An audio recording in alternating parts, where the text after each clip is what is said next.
My name is Daniel Parker. I'm 42 years old, and I live in Cedar Falls, a small town in rural Kentucky where everyone knows everyone, and secrets are supposed to stay buried. For 15 years, I've carried the weight of one question that's consumed my soul. Why did my sister Marina, only 19 years old, vanish the night before she was supposed to make a confession that would, in her words, change everything in our community? Marina was a novice at St. Catherine's Convent, known throughout the county for her pure heart and unwavering devotion. The last time I saw her, her blue eyes sparkled with a mixture of fear and determination that I'd never seen before. "Daniel," she whispered, gripping my hand so tight it hurt.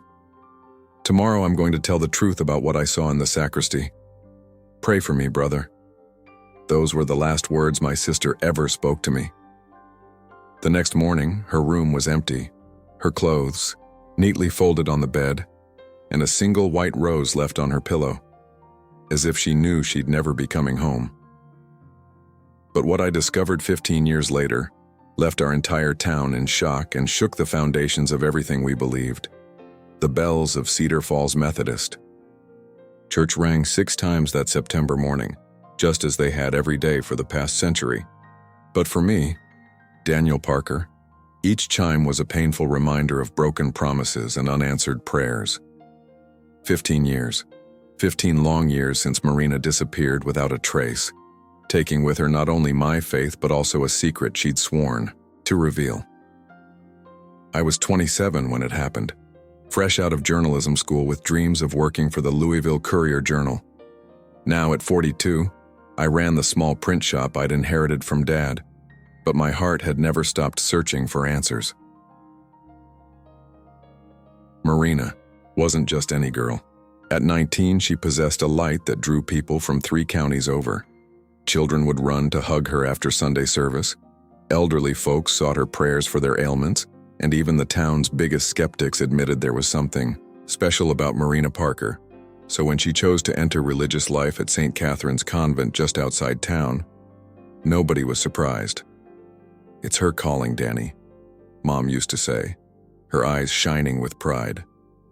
Ever since she was little, she talked about serving the Lord, but that last night Marina was different. Restless, afraid. She found me after dinner, when Mom and Dad had already gone to bed, sitting on the porch swing where we'd shared countless conversations growing up.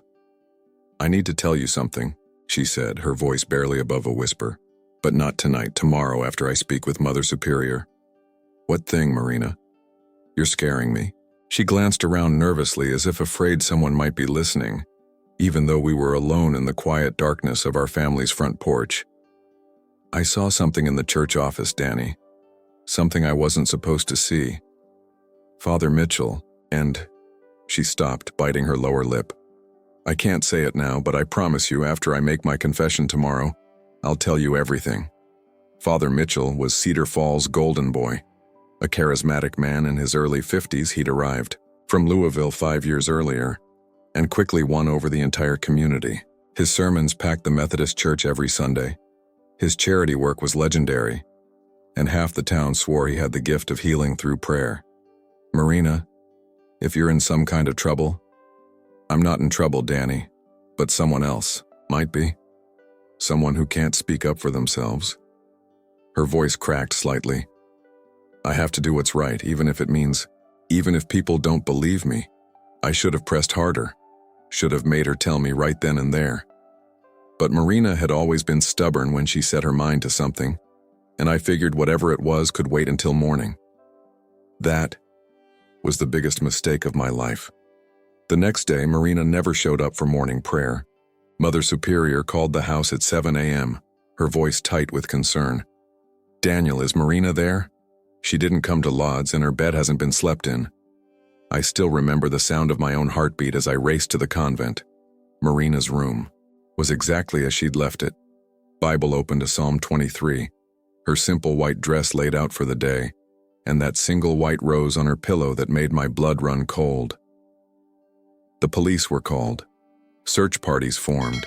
Helicopters circled over the Kentucky hills for days. But Marina Parker had vanished as completely as morning mist, leaving behind only questions and a community that slowly, quietly, began to pretend she'd never existed at all. The official investigation lasted 6 months. No evidence of foul play. No signs of struggle. No witnesses. The final report suggested Marina had likely run away to find herself in the big city, a theory that anyone who truly knew her would have laughed at if the subject hadn't been so heartbreaking. Mom never recovered. She died 3 years later, still setting a place for Marina at every meal. Dad followed 2 years after that, taking to his grave the belief that his daughter would one day walk through our front door with that brilliant smile and a reasonable explanation for where she'd been. But I knew better. Marina hadn't run away. Something had happened to her, something connected to whatever she'd witnessed in that church office. And after 15 years of silence, I was about to discover just how dark that something really was. But that was just the beginning. The call came on a Tuesday morning in October, exactly 15 years and 1 month after Marina disappeared. I was in the print shop working on wedding invitations for the Hendersons' daughter when Sheriff Tom Bradley's voice crackled through my phone. "Danny, you need to get down to the old Morrison property. We found something." My hands went numb. "What kind of something, Tom?" "Just come down here, bring a jacket, it's gonna be a long day." The Morrison property sat on the outskirts of Cedar Falls, a sprawling tract of woodland that had been abandoned since Old Man Morrison died in '98. I'd hunted those woods as a kid, back when Marina would tag along and lecture me about gods, creatures deserving respect even as I tried to bag my first deer. Sheriff Bradley met me at the tree line, his weathered face more serious than I'd ever seen it. Behind him, a small team of deputies and what looked like state investigators were setting up equipment around something covered by a blue tarp. Construction crew was clearing land for a new subdivision, Tom explained as we walked deeper into the woods. Bulldozer hit something about 3 feet down. Driver thought it was a septic tank at first. "Tom, what the hell did they find?"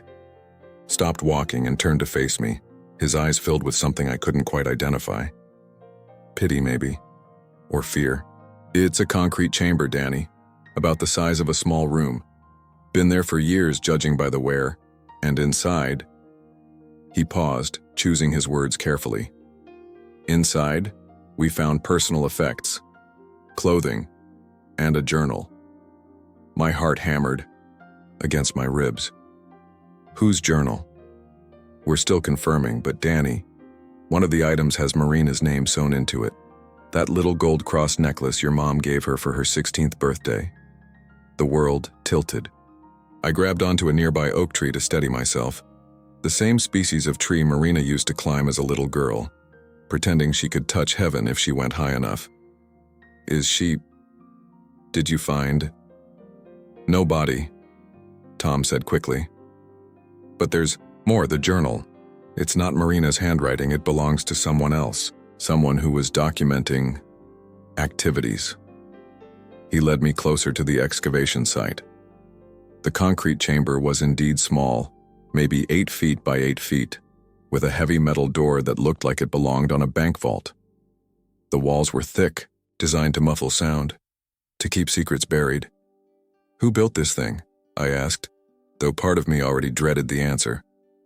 "That's what we're trying to figure out. No permits on file, no construction records. Whoever did this went to a lot of trouble to keep it hidden." Detective Sarah Chen from the state police approached us, carrying an evidence bag. Inside, I could see a leather-bound journal, its pages yellowed with age. "Mr. Parker," she said, her voice gentle but professional, "I need to ask you some questions about your sister's relationship with various members of your community, specifically, her interactions with church leadership." "What kind of interactions?" Detective Chen exchanged a glance with Sheriff Bradley. "The journal contains detailed entries about meetings, conversations, and other activities involving young women in your community. Your sister's name appears multiple times along with several other girls who've gone missing from surrounding counties over the past decade." The words hit me like a physical blow. "Missing? What missing girls?" "Jenny Rodriguez from Millfield, vanished 2 years ago. Sarah Beth Collins from Russellville 3 years back. Amanda Foster from Franklin County 5 years ago." Detective Chen's voice was steady but grim. "All between the ages of 18 and 22. all described as deeply religious. All disappeared without a trace. I couldn't breathe. Marina wasn't the only one. There were others, girls who, like my sister, might have seen something they shouldn't have. Girls who might have threatened to expose whatever dark secret was worth killing for. The journal, I managed to say. Who wrote it? Detective Chen opened the evidence bag carefully, revealing a page filled with neat, precise handwriting. At the bottom of the page, in the same careful script, was a signature that made my blood freeze. Reverend James Mitchell Shepherd, of the flock Father Mitchell. The man our community had trusted with their deepest secrets, their children's spiritual guidance, their faith itself. The man Marina had mentioned in her last conversation with me. What I found next left me breathless. I hadn't set foot inside Cedar Falls Methodist Church in 15 years. Not since Marina's memorial service, where Father Mitchell himself had delivered a eulogy about lost lambs finding their way to greener pastures. Now standing in the parking lot with Detective Chen and Sheriff Bradley, I felt sick remembering how I'd actually found comfort in his words back then. "Are you sure you want to do this, Danny?" Tom asked, studying my face. "We can handle the questioning ourselves." "No," I said, surprised by the steadiness in my own voice. "I need to see his face when you ask him about Marina, about all of them." The church looked exactly the same as it had in my childhood. White clapboard siding, tall steeple reaching toward heaven, stained glass windows depicting scenes of salvation and redemption.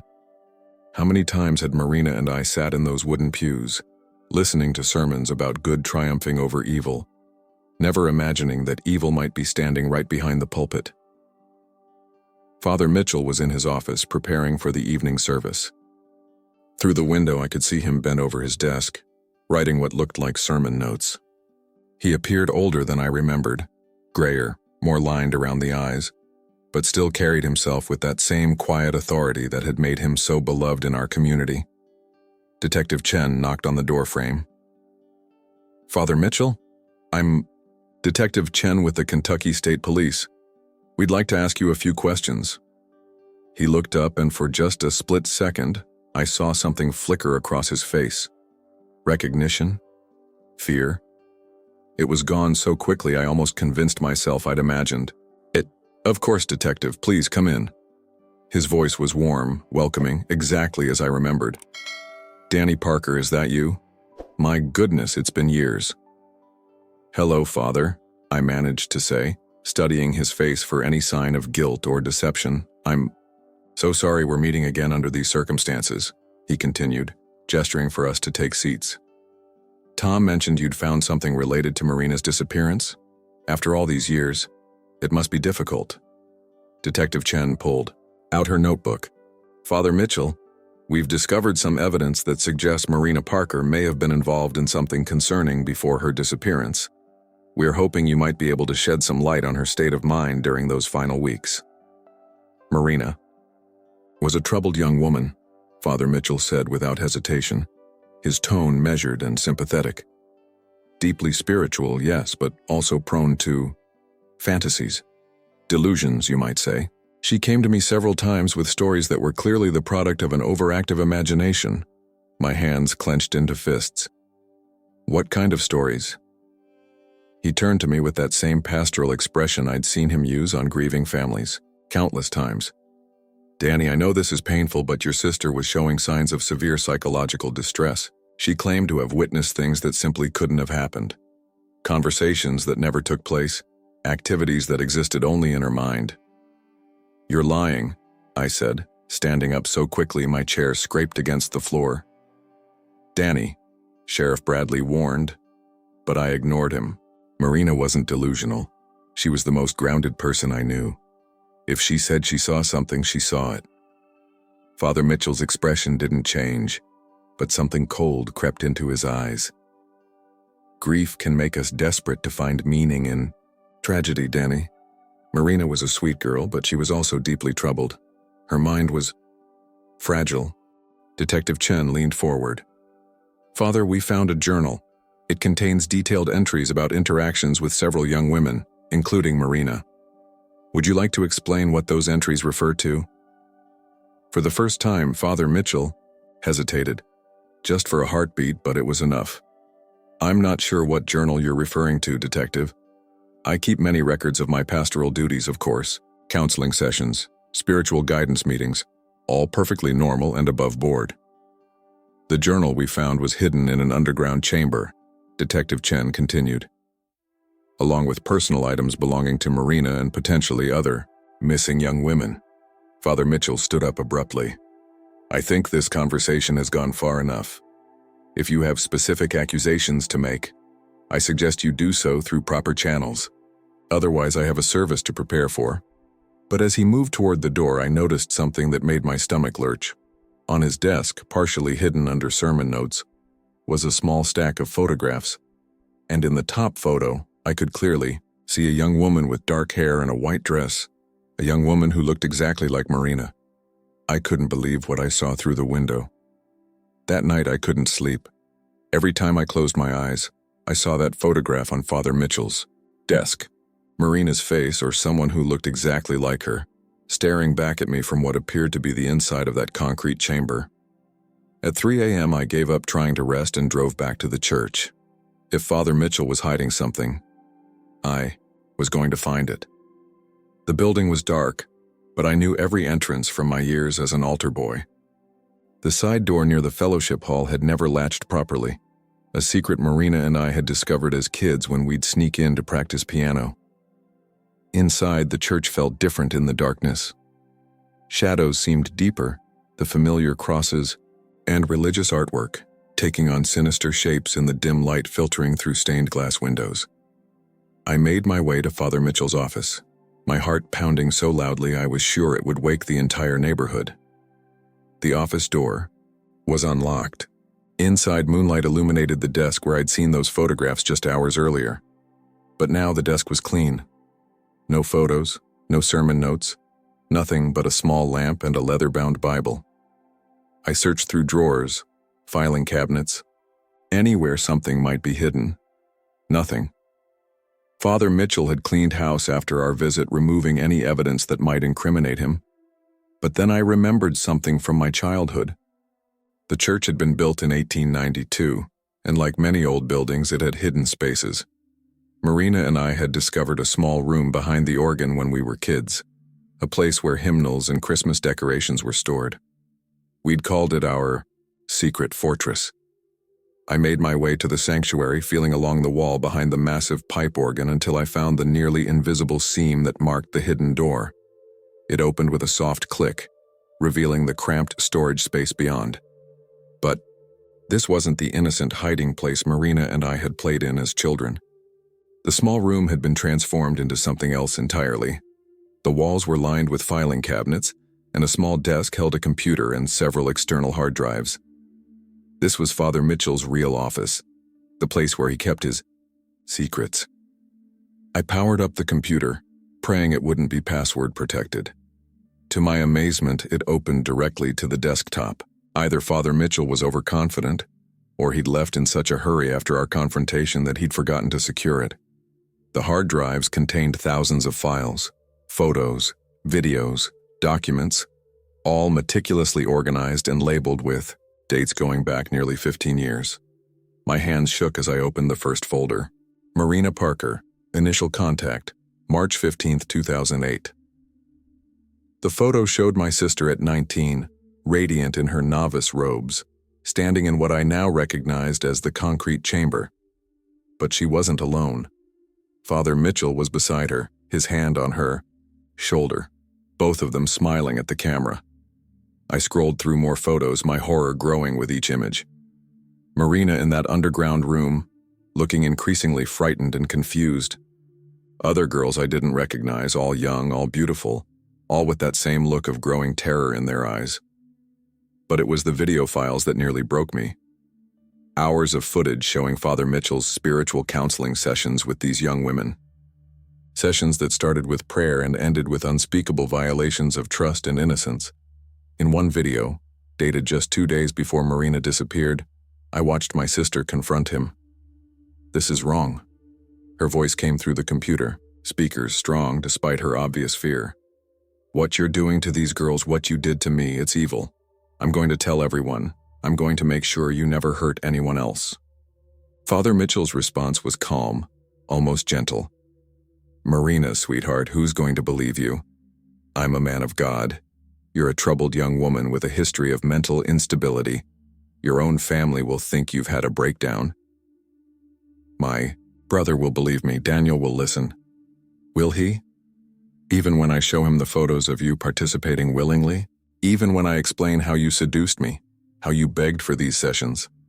The video cut off there, but I'd seen enough. Father Mitchell hadn't just abused these women. He'd documented their humiliation, created evidence to use against them if they ever tried to speak out. Marina hadn't been delusional or mentally unstable. She'd been trapped by a predator who used his position of trust to silence his victims. I was so focused on the computer screen that I almost missed the sound of footsteps in the sanctuary. Almost. By the time I realized I wasn't alone, it was too late to escape. Father Mitchell stood in the doorway of the hidden room, his face a mask of cold fury. "Hello, Danny," he said quietly. "I wondered when you'd figure it out." "Where is she?" I asked, surprised by how steady my voice sounded. "Where's Marina?" He smiled, and for the first time I saw the true evil that had been hiding behind his pastoral facade all these years.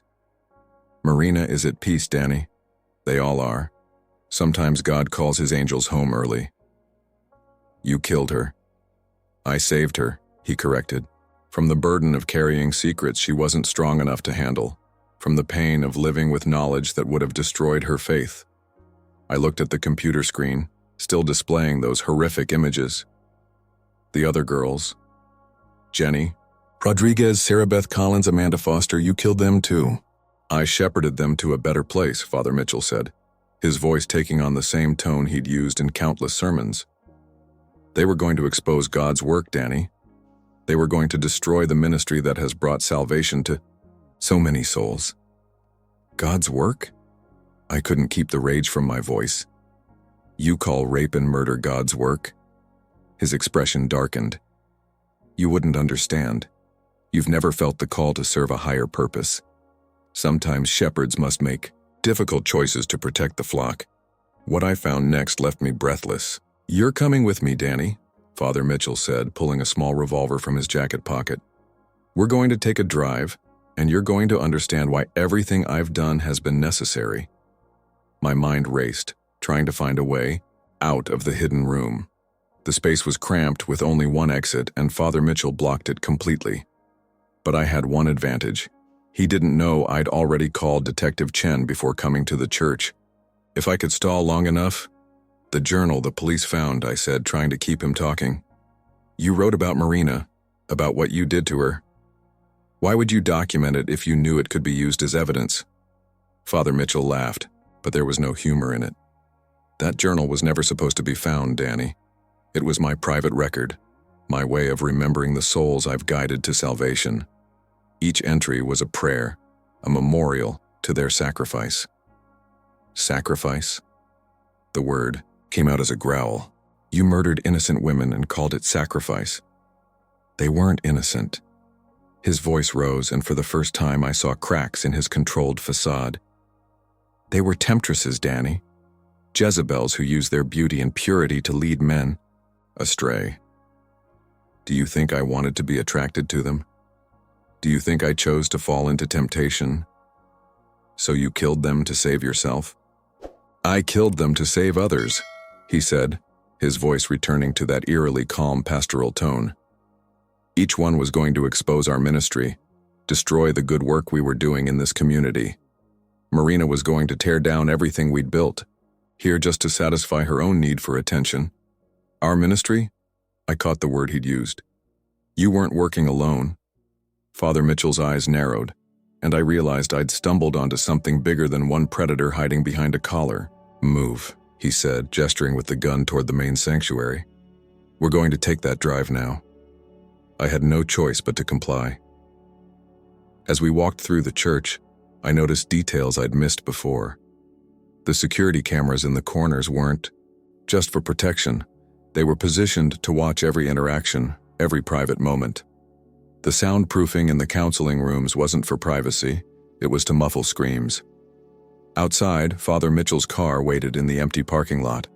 But as we approached it, headlights suddenly blazed from 3 different directions. Police cars surrounded us, Detective Chen's voice booming through a megaphone. "Father Mitchell, drop your weapon and step away from Mr. Parker." For a moment, everything was perfectly still. Then Father Mitchell grabbed my arm, pressing the gun against my ribs. "Stay back," he shouted. "I'll kill him. I'll send him to be with his sister." "Where is Marina?" I yelled, not caring about the gun anymore. "What did you do with her body?" "She's not dead, Danny," Father Mitchell whispered in my ear, his voice almost tender. "She's waiting for you. They're all waiting." Before I could process what he meant, he was dragging me toward the tree line behind the church. The same woods where Marina and I had played as children, where we'd built forts and told ghost stories and promised to be best friends forever. The police followed, but at a distance. Father Mitchell seemed to know exactly where he was going, following a path through the darkness that I couldn't see. After 20 minutes of walking, we emerged into a small clearing I didn't recognize. In the center of the clearing stood a structure that made my blood run cold. It was another concrete chamber, identical to the one found on the Morrison property, but this one was above ground. Disguised to look like a small storage shed, it blended perfectly with the forest surroundings. "Welcome to the sanctuary, Danny," Father Mitchell said, his voice filled with twisted pride. "This is where the real ministry happens, where troubled souls find peace." He forced me toward the structure's heavy door, which stood slightly ajar. From inside, I could hear something that made my heart stop. Singing. Soft, barely audible, but unmistakably real. Someone was singing a hymn I recognized from childhood. "Amazing Grace." "Marina," I whispered. "She's been waiting for you, Danny. 15 years she's been waiting. I've kept her safe, fed her, cared for her. She's become the perfect vessel for God's love." The singing stopped. A voice, weak but achingly familiar, called out from the darkness. "Danny? Is that really you?" I lunged forward, but Father Mitchell yanked me back, the gun now pressed against my temple. "She's alive, but barely," he said conversationally. 15 years in a small space, minimal sunlight, basic nutrition, it takes a toll on the body. But her spirit, Danny, her spirit is pure now, cleansed of all worldly desires and ambitions. Rage filled me like nothing I'd ever experienced. This monster had kept my sister imprisoned for 15 years, torturing her in the name of God, and now he was presenting it as mercy. "The other girls," I managed to say through gritted teeth. "Are they here too?" "Some of them. The ones who learned to appreciate the gift I was giving them. The others," he shrugged. "They fought too hard against salvation. They had to be helped to the next life more quickly." Police lights were visible through the trees now, getting closer. Father Mitchell seemed to realize his time was running out. "It's time to join them, Danny," he said, and I heard the safety click off on his gun. "Time to be reunited with your family." But as he spoke, a figure emerged from the shadows behind him. Detective Chen, moving with absolute silence, her own weapon drawn. "Drop it, Mitchell," she said quietly. "It's over."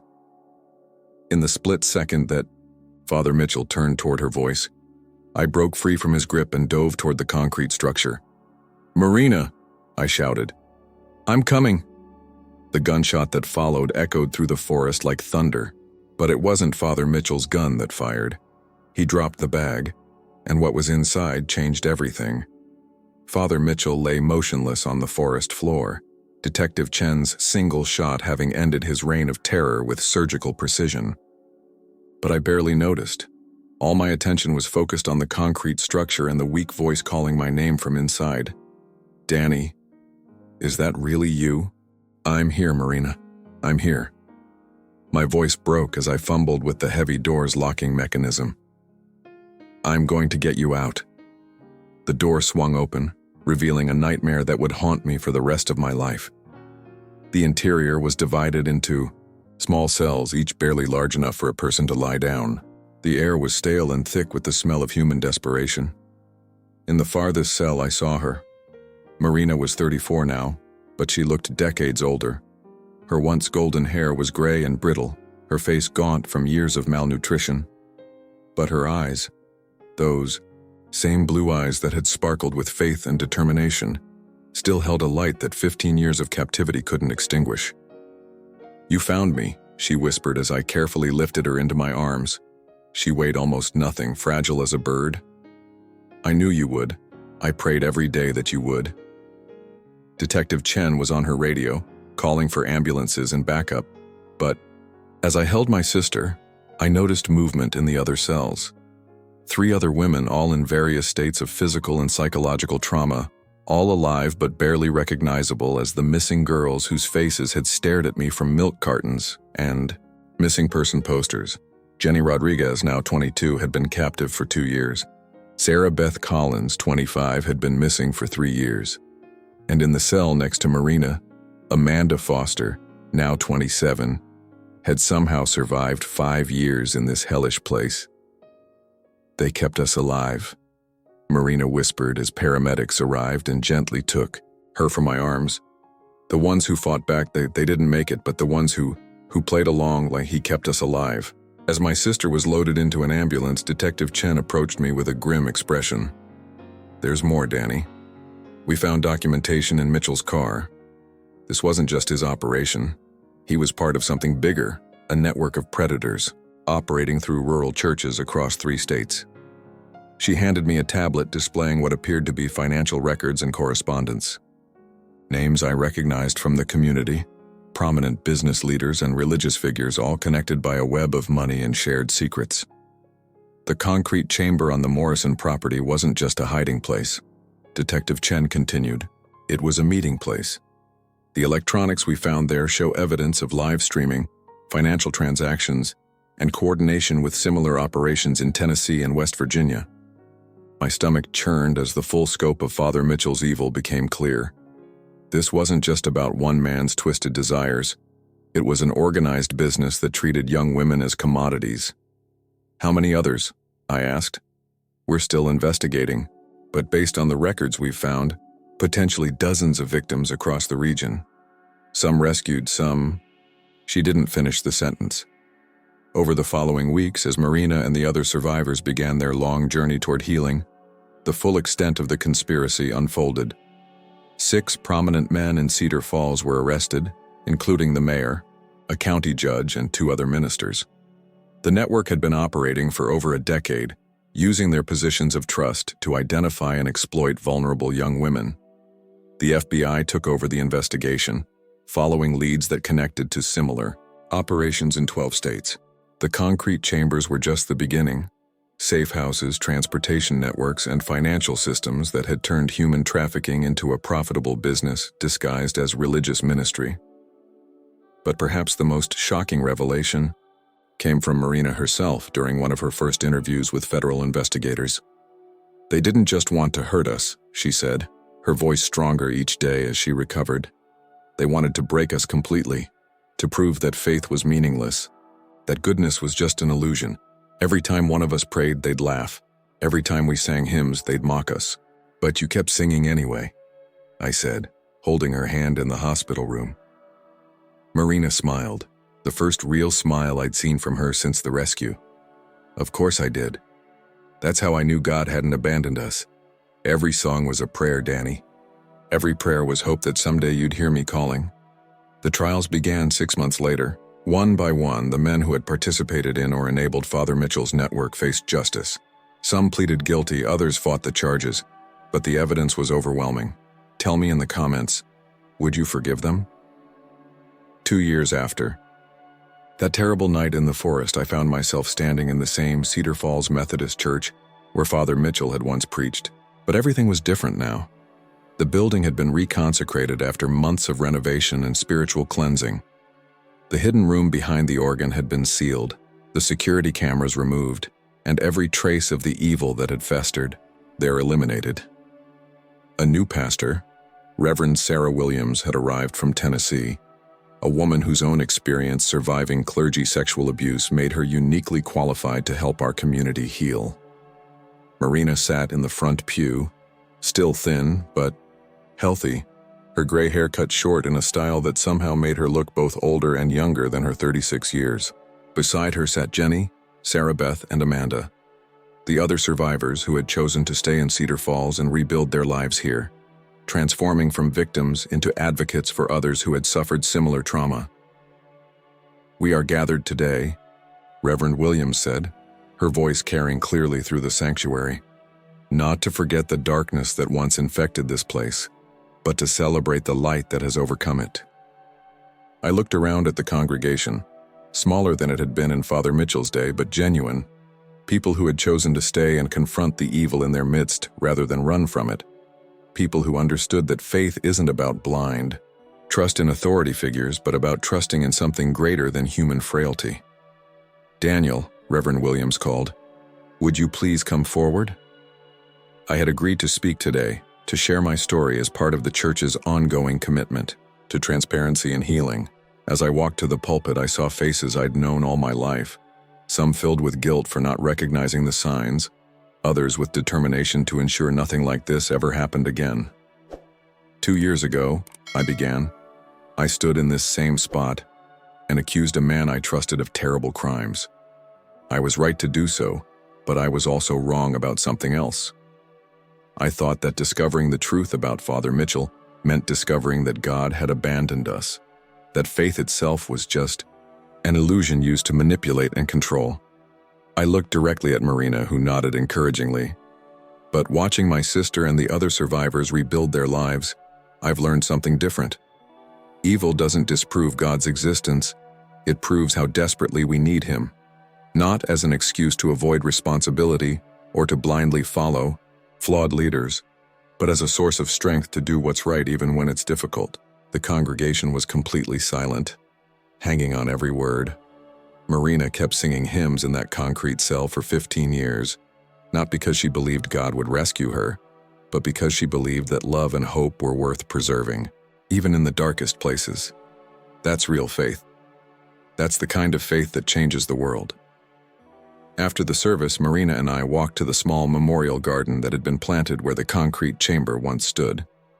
5 white roses marked the spots where the victims who didn't survive had been laid to rest, their names finally spoken aloud, and their lives honored. "Do you really believe it?" Marina asked as we stood among the flowers. "That God was with us through all of it?" I considered the question carefully. "I believe God was with you, Marina. In every song you sang, every prayer you whispered, every moment you chose hope over despair. Maybe that's what God really is. Not a magic protector who prevents bad things from happening, but the voice inside us that tells us to keep loving even when we've been hurt, to keep believing in goodness even when we've seen evil." Marina smiled and picked up one of the white roses that had fallen from the memorial bush. "I used to think faith meant never doubting, never questioning, but now I think it means choosing to believe in love even when you have every reason not to." As we walked back toward town, the evening sun cast long shadows across the church grounds. The building looked peaceful now, its stained glass windows glowing with warm light instead of hiding dark secrets. "I've been thinking about starting a foundation," Marina said suddenly. "Something to help other survivors, to train people to recognize the signs of abuse in religious settings, to make sure no one else has to sing alone in the dark for 15 years. "That sounds like exactly what the world needs," I replied. "And I'd like to help if you'll let me."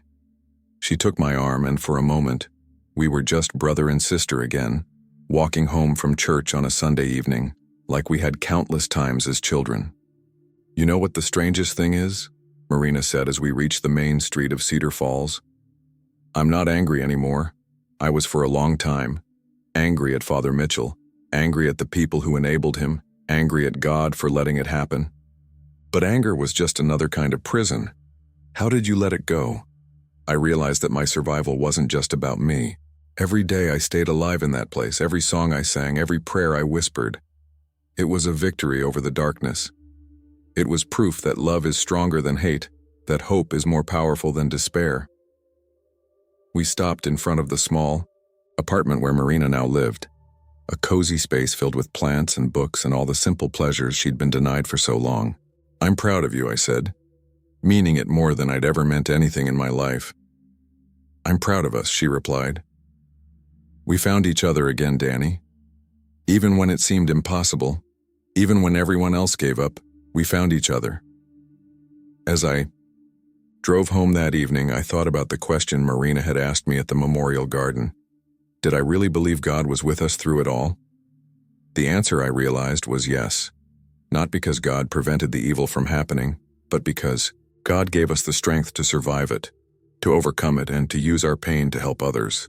God was in Marina's songs echoing through that concrete chamber. God was in my refusal to stop searching.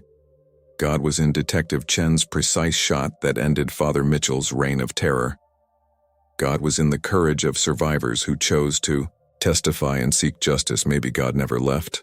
Maybe He was waiting for me to look again, not for a deity who would magically solve all problems, but for the divine spark that lives in every act of love, every choice to do right instead of wrong, every decision to keep hoping when hope seems impossible. I took communion for the first time in 17 years the following Sunday, not because I had all the answers, but because I finally understood that faith isn't about having answers. It's about choosing to believe in love, in justice, in the possibility of healing, even when the world gives you every reason to despair. Marina was right. God's timing is perfect, not because bad things don't happen, but because even in the darkest places, love finds a way to survive, and sometimes that's miracle enough.